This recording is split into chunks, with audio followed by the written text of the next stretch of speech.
Hi guys, welcome to the 2x e-commerce. I'm your host Kunle Campbell, and this is the podcast dedicated to rapid growth in online retail. Now, if you're looking to grow metrics such as conversions, average order value, traffic, and ultimately sales, I look for experts who are proven to just deliver results and help you just maximize these metrics to pushing you forward and growing your e-commerce brand. Now, on today's episode, I don't think I've ever brought anybody like Kilian. Kilian is a consistent performance mentor. Now, he's all about maximizing energy and your mind to prep you up essentially as a founder, as a member of an e-commerce team to be your very best. And I think we often forget the fundamentals of performance in general, and how on what we do at the base level affects how we work. And this is why I really wanted to bring Kilian into the show to kind of get us all mentally prepped up. If you look at some of the best online courses, on the planet right now, it all starts out with mindset training before you get into the tactics or any kind of strategy. So it's with the utmost pleasure I'd like to welcome Kilian to the show. Welcome, Kilian. Thanks a lot for this awesome introduction, Kunle. I'm super pumped to be here, and I'm really looking forward to dropping some good value for your listeners right now. Oh, brilliant, brilliant. It's wonderful to have you here. I probably haven't given you sufficient, justice with the introduction. Could you take a minute or two to introduce yourself to listeners? And I think we're on YouTube Live right now. Sure, I'd be happy to do so. Yeah. So as you said, I consider myself a very specific term. It's a consistent performance mentor. So what I do is I help usually business owners to optimize their daily energy levels and their performance so they can actually grow their business without burning themselves out or without neglecting other areas of their life for other people. And the reason why I call myself a consistent performance mentor is, as opposed to just a productivity coach or all these other terms out there, is that a lot of people, they actually kind of know what they should be doing. They think like, yeah, okay, I need to have some good routines, I need to exercise, I need to sleep well, and all of these things. And lots of them kind of know what they should be doing. But the problem is the consistency. So a lot of guys I work with, they are, going to the gym for weeks or months, and they're good with some things and they're operating their business really nicely for weeks and months, but then suddenly they're falling off again. And they're asking themselves, where did all my good habits go? Right? It's all gone, and something happens in their life, in their business, and suddenly they fall off the wagon. And that's got me thinking, what is it that separates the few percent of top performers who are able to keep high levels of performance and energy over the long term, and the people who have these ups and downs? And that's what I dedicate myself toward helping people with, to achieve this consistent performance, right? And this is something we can touch on. It goes into a deeper level. It goes into mindset. It goes into identity. And once you really nail that down, then you can really ingrain performance and energy at a really deep identity level. I like the recurring theme there, which is consistency.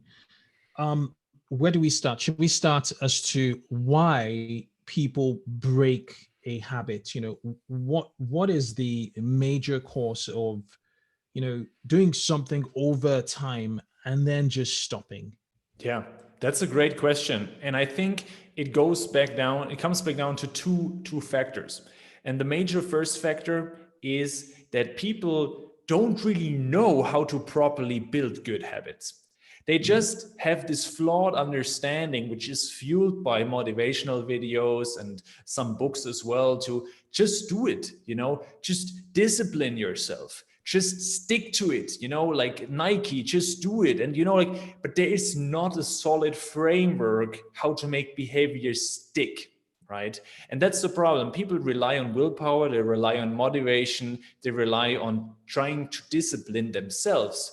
But then suddenly environment is stronger, something happens in their business, they, social media distractions. For a lot of e-com businesses, distraction is huge because you have to use social media a lot and then notifications. So number one, not a solid habit design, meaning a proper framework and system to make a habit bulletproof. That's number one. And number two is genuinely you don't believe that you are this kind of person. And that's the deeper identity level. That's kind of, do I actually think I am someone who exercises consistently? Do I consider myself an athlete? Once you reach an identity level, there is no question about this anymore. And I always like to give this example of a pro athlete. A pro athlete, if you ask him, do you use any discipline or do you force yourself to go work out? And he would probably laugh at you. He would say, no, of course I go work out. That's who I am. I am an athlete. Of course I do this, right? Yeah. And that's the shift you want to have. Once you reach a level of consistency where you say, it's part of who I am. Of course I do this. Then it's part of your identity. And then you would use willpower to not do it, right? And this, the cool thing is, this is something you can achieve in your health by saying, I'm someone who eats healthy. I am someone who works out because I'm a fit and healthy person. And the same thing, I'm a focused person. I value my focus, right? So this is something which people get wrong, the identity and the proven framework. And if you master both, then you can truly be consistent. Yeah, you're absolutely right. You have to be, you have to be it to do it. Okay, so when you talk about identity, we have so many goals on a regular basis. We want to do this. We want to build a SaaS, e-commerce business. We want to get into this, into new products. We want to build our team. We want to be effective leaders. How do you make a choice on the identity to grab? Because there's so many. At the end of the day, because we have so many goals, we could be tempted to choosing individual identities, and then just gets really confusing. Would you suggest we more often change the identity as circumstances change, or do we grab certain core, core personality traits, like I'm a disciplined person, rather than, I'm a successful e-commerce entrepreneur, something like that? I'm not sure. How would you define this identity, level, this stuff you're talking about, identity level? Yeah, that's a great question. And you mentioned a cool trigger word that I want to elaborate on, and that's, you said core. What's your core? What's at your core? And that's the idea of, I would start off by defining for myself, what are even my values? What are my core values? And by asking myself that, what are the things that really resonate with me on a deeper level, right? And once you understand what your values are, what you really deem as important in life, then you will also get a better understanding about the character traits that already exist within you as potential, that you might have had in a higher level in the past, but are now maybe neglecting a little bit. And you know what also resonates with you, so what you really want to double down on. So that clarity that very few people actually do, is kind of ask themselves, what is my value? And then you can come up just with 5 or 6 of them. For example, for some people, it's self-improvement or adventure or freedom, right? This is a very, very big values for entrepreneurs as well. And then you ask yourself, for many people also, health. Health is wealth, it's super important. And then you ask yourself, what are the character traits that I admire in other people, and can I see them somewhere in myself? And then a big exercise I do with my client is also, where do you see in the past that you have already been like that? And that's a very powerful one, because when you see, okay, this is important to me, for example, discipline and health. Let's choose those two. Maybe some inspiration, some idols of people that you look up to have that, right? And you say, that resonates with me, that's a value of mine, health and discipline, right? And you ask yourself, okay, I sometimes struggle with that, and there must be a reason for that. So how can I be more consistent with that? And then you ask yourself, was there a time, a success experience, a good time in the past where you were good with that? And then you ask yourself, how did I feel back then? And then you're like, interesting. When I was a teenager, I was doing the sports really consistently, and I was doing this and that. I was quite disciplined, and that was fun. And I had lots of energy. That's interesting. And you might have forgotten about this. And that's the crucial thing. That's what they talk about, for example, in Psycho-Cybernetics by Maxwell Maltz. Highly recommend this book. It's this Psycho-Cybernetics, Maxwell Maltz, classic of self-image psychology. And then you basically, when you have this successful experience in the past, you bring that winning feeling into the present moment, and you connect this winning feeling from the past, which gave you a good emotion. Oh, I was able to actually be energetic and disciplined in the past. And then you connect it with the new thing that you want to stick to. And that's the secret formula, tapping into potential that already exists within you, because you've been like that in the past, and then building on that, right? So clear on your values, clear on your desired character traits, and where have you been like that in the past, building on those wins. A lot of people, they just need a bit more encouragement. Like, look what you've done well. Don't look what you're doing wrong. Look what your strengths, look on what you can build upon and build on that, right? And then from there, try to implement the new behaviors.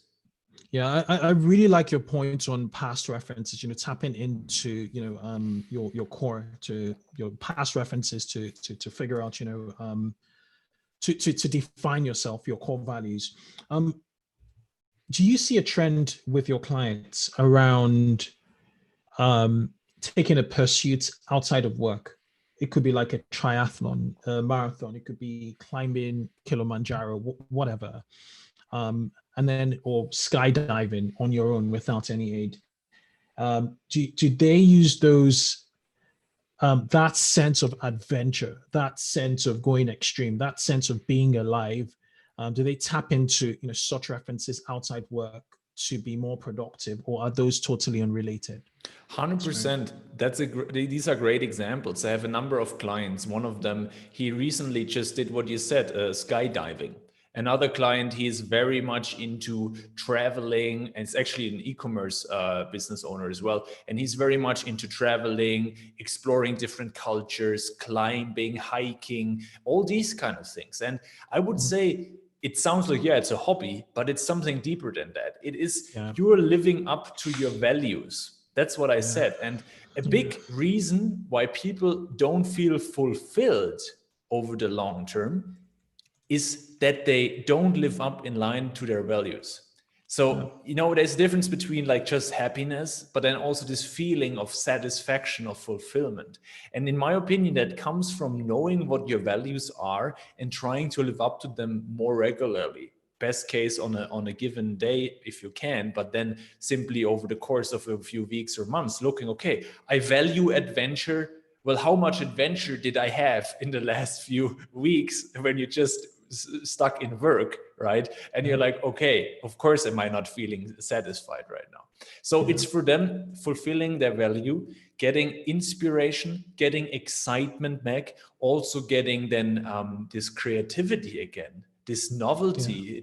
You need to unplug from work simply to be able to bring new ideas into work.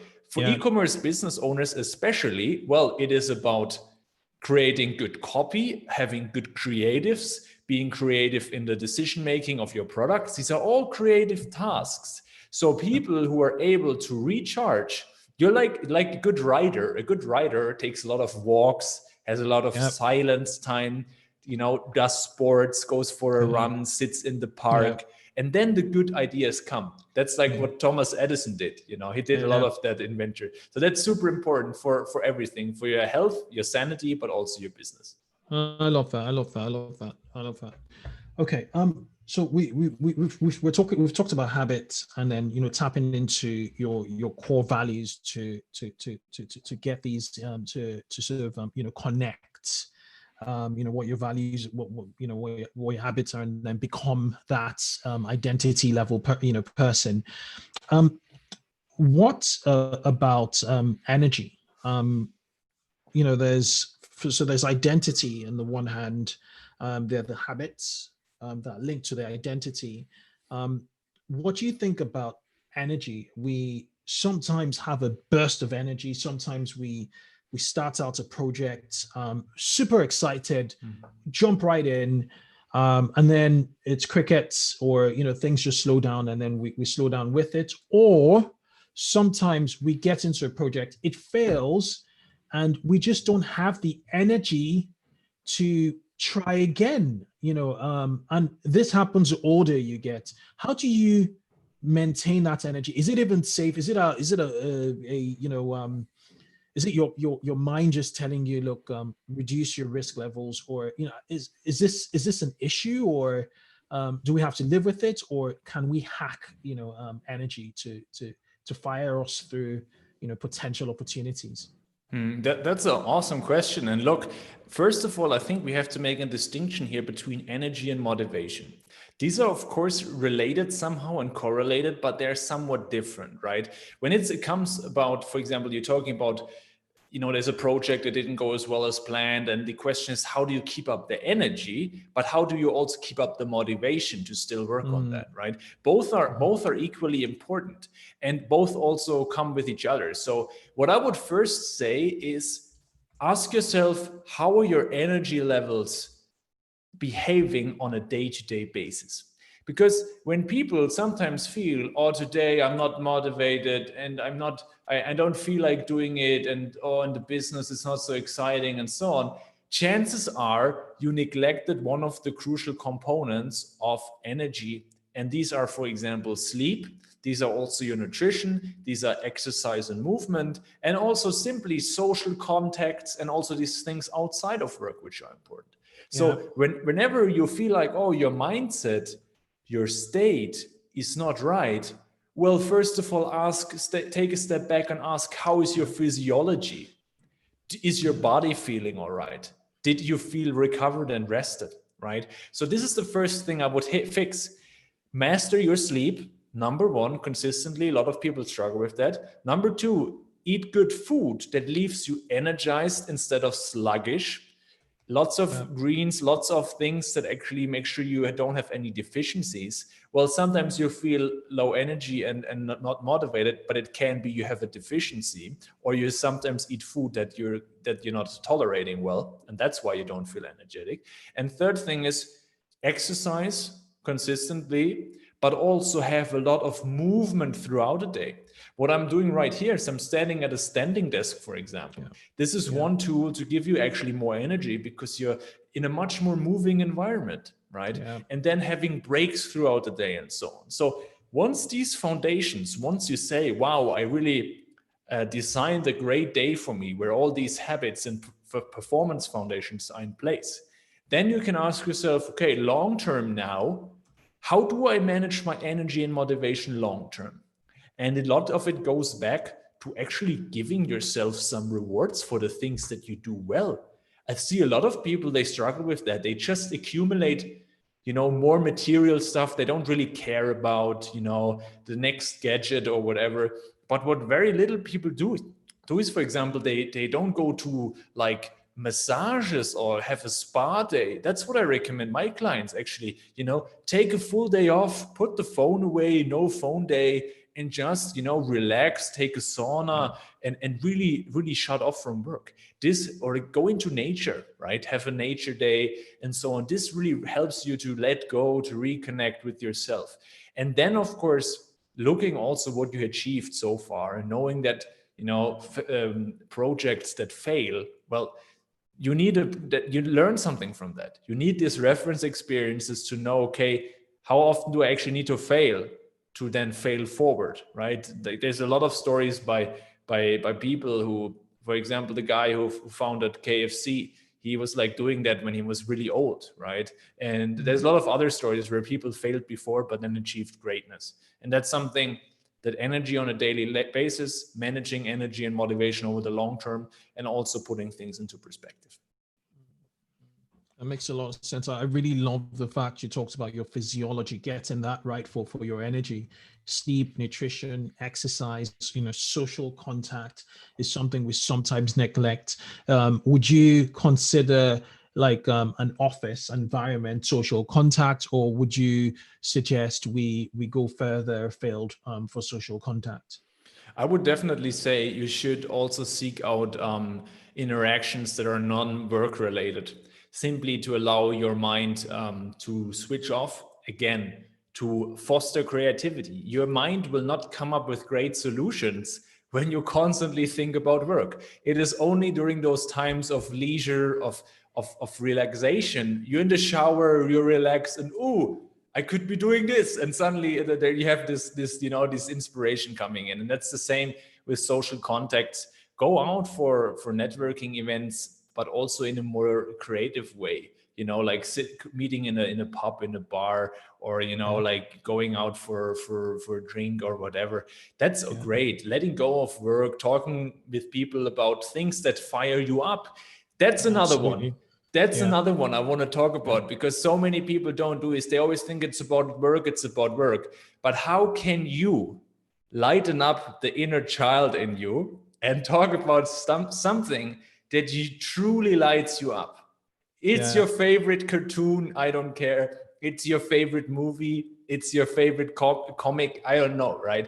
But something where you really connect with other people and you have this nice feeling of, that brings excitement back with me.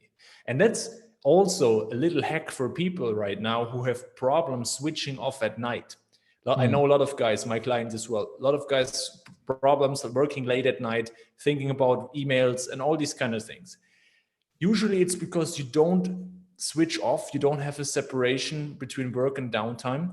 Make sure you have that, and then instead have an evening routine, something that's not even personal development related, not something that's even work related, something that's totally like read a fiction book, read Harry Potter, I don't care, but do something that you really enjoy. Exactly, that you really say, I look forward to this, that's exciting, reminds me of being a child, and then you have so much easier relaxation time for yourself. The major problem is these things, these phones we have, we keep with us. Okay, what about sleep? How do you optimize sleep? I very recently have decided to start waking up by 5:30 in the morning, which pretty much means I need to be in bed by maximum 10:30, 11 o'clock. Are you a believer in, and sometimes I get tired by 11, 11 in the morning. Are you a believer in power naps in a daytime? How would you define optimized sleep from a quality and a duration standpoint? Yeah, that's a good one. I could talk about this for hours, but in a nutshell, it's you want to think more in sleep cycles instead of just the duration on any given day. So a normal sleep cycle is around 1.5 hours for a normal person, right? So there's studies who show that for the vast majority of people, getting anything below 7 hours of sleep per day on a consistent basis will lead to performance declines. Whether they know that or feel that or not, it's measurable for a vast majority. There's a lot of people who think, I can sleep less, but they're actually performing less than they could, and they don't know it. And there's a great podcast about this, Matthew Walker and Joe Rogan. If you haven't seen that yet, check it out. He really nails down why sleep is so important. So that means for you, very likely you should sleep more than 7 hours. And what I recommend is targeting at least 7.5, because those are 5 sleep cycles, right? So think in terms of that. And if I said you should think in terms of sleep cycles, why? Because whatever reason you only manage on a given day to get 6 hours, that shouldn't be the goal. But let's say it happens, you woke up earlier, you couldn't sleep or whatever, then it is possible to recover a little bit of the sleep with a nap in the afternoon. When you missed out on sleep in a big way and you didn't feel recovered, you could even say that I make up a whole sleep cycle in the afternoon if I have the time, like 1.5 hours. You don't want to go for 1 hour, because the sweet spot is either you have half an hour or less, or you then go for the full half an hour, 1.5 hour cycle. Why? Because once you enter deep sleep, you don't want to be woken up from this. Because you maybe notice you sleep and then something wakes you up and you're like, oh, where am I? And you feel more groggy than when you actually went to bed. So keep it, if you do a power nap, then keep it at 25 minutes more or less, below the half an hour mark. Is very helpful actually to refresh yourself, give you a little bit more creativity in the afternoons. Definitely true. But I would also say, if you're someone who genuinely struggles with good sleep and has insomnia and sleep problems in the evening, it might be better for you actually to avoid naps and master and dial in your sleep at night. Make sure it's deep, make sure it's consistent, you're avoiding wake-ups and so on, and then you don't have the need also for naps so much in the afternoon. Makes sense. What about nutrition? From our perspective, from the e-com perspective, what's your recommendation? I would definitely say that's for e-com people, but that's also for people who are simply high-performing business owners that don't focus on food that is very, very, artificially processed, right? A lot of food that is like ready-made foods and food that you can just buy over the top and things like that. These are usually very industrially refined foods. You want to avoid that because there's not a lot of nutrients in there, and there's not a lot of nutrients in there that help you to be energetic and perform at your level. So what I would say is, the rule of thumb is you want to get large amounts of greens on any given day. And then that's basically vegetables like broccoli, like kale, spinach, and so on. And then also a lot of fruits, very important, like can be berries are great, and so on. So then the next thing is some sources of protein that can be, depends on whether you're a vegan or a vegetarian. It doesn't really matter. You can find good sources of protein from whatever source. If you want to eat meat and fish, go ahead, eat some high quality fish and meat. What I recommend is, for example, sardines are great because they are lower in toxins. And for meat, like, go ahead and get at least like some grass-fed stuff that is, raised in a natural way. And if you don't get that, then don't eat meat. Don't do don't do the tortured stuff. That's not good. And then rather go vegetarian or vegan, and make sure just your diet is plant-based, and then you can include animal products if you want or not. And the most important thing is simply that you get these things in consistently. And what I found for myself, what's very helpful and time efficient is all actually to drink smoothies and to make those smoothies yourself, not buy the ones from the supermarket, which have just, some sugary juice in there and like some, I don't know, raspberries and banana blended. Well, that's not really a smoothie. A smoothie, what I would suggest is you have a base of greens, for example, broccoli, spinach, Brussels sprouts, and then you have like berries, banana, apple, chia seeds, pumpkin seeds, these kind of things, some avocado for some healthy fats. You blend that thing, and then you have a nice energy booster, a nice nutritious meal that you can drink while you're working, that you can take also to work, no problem. That's the first easy step to make sure you're covering the nutrients and make sure you're getting a lot of vitamins and have no deficiencies. Yeah, makes sense. And you feel, very, you feel guilt-free when you're drinking that. Okay, I want us to touch base on two things. One is discipline and the other is meditation. I think I'll start out with meditation. Do you recommend meditation for focus? What are the benefits of meditation? Definitely 100% 100% recommend make it meditation. I've been doing it myself for years now. And it's not necessarily that you need to start out with like these long hours or even not even 20 minutes per day. That's too long, right? You can simply get started by getting an app that you enjoy, and you do like 5 minutes per day simply to get into the habit. And the thing it does, you shouldn't expect immediate groundbreaking results. That's for sure. That's one reason why a lot of people don't do it consistently, because like, okay, I'm sitting here now, nothing happens, boring, next, like, what is this? Yeah. But the thing is, it should be a catalyst. I think that's the biggest benefit, a catalyst for a more mindful, deliberate, and present life. So when you start to say, okay, in the morning, 5 minutes, or in the evening, 5 minutes, I sit down, focus on my breath, become calm, observe my thoughts, and I have this island of mindfulness, of presence in my day, then you will realize, well, that's interesting. I'm actually most of my day just rushing around, just reacting to things that happen. And now I have 5 minutes where I can just be with myself and just be, you know. And the catalyst is what I talked about, that you then incorporate more of that into your day. You're suddenly chopping some vegetables maybe, or you, I don't know, opening your lunch bag. You're sitting down for lunch, and maybe you take 1 minute to appreciate the food you have, and take a moment to sit and be mindful about it. And then you maybe just the first 2 bites you take in a very mindful way. And that makes you simply more focused, more deliberate.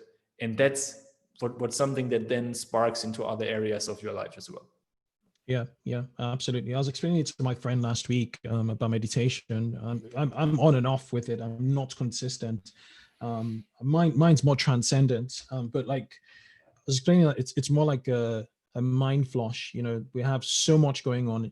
Imagine cleaning up your room. You know, you have an untidy room, and then you're just cleaning up your mind. And then he just got it. Just like, wow, okay, I'm going to try that. I think it's it really helps, sometimes for clarity. It's just, what about timing of meditation? Would you do it first thing in the morning? When is the best time for meditation for you? I would say it depends. It's very individual, but a good time is for some people in the evening. Simply, it helps you to relax and let go of the day. Very important. But I would say the best time is the time you can do it consistently. It's also the same thing with the gym. It doesn't matter when you go to the gym, just do it when you can actually stick to it consistently. That's the first thing. And then once it becomes such a strong habit, you can play around and find the best time that works for you, right? In the morning, for some people, it starts the day in a more mindful way. For others, in the evening, it helps you to unwind more. It's really a preference thing. Yeah. Jerry Springer used to meditate at break time, at lunchtime, because he was the executive producer and also lead actor for Seinfeld. So so he just meditated right in the middle to kind of like restart him again, which he found fascinating. It was like he couldn't do it in the morning, but eventually picked up in the morning, so he did it twice. Okay, let's talk about discipline. I think this is the this most important bit in this episode, because discipline is financial discipline. There's discipline for turning or productivity discipline. There's discipline with food, with nutrition. Everything you've talked about here, requires discipline to implement: sleep, nutrition, exercise, social contacts. How do we become more disciplined individuals? And as you said, high performers. Discipline. In fact, all high performers have discipline. Discipline is a core pillar towards that supports why they are who they are, their identity.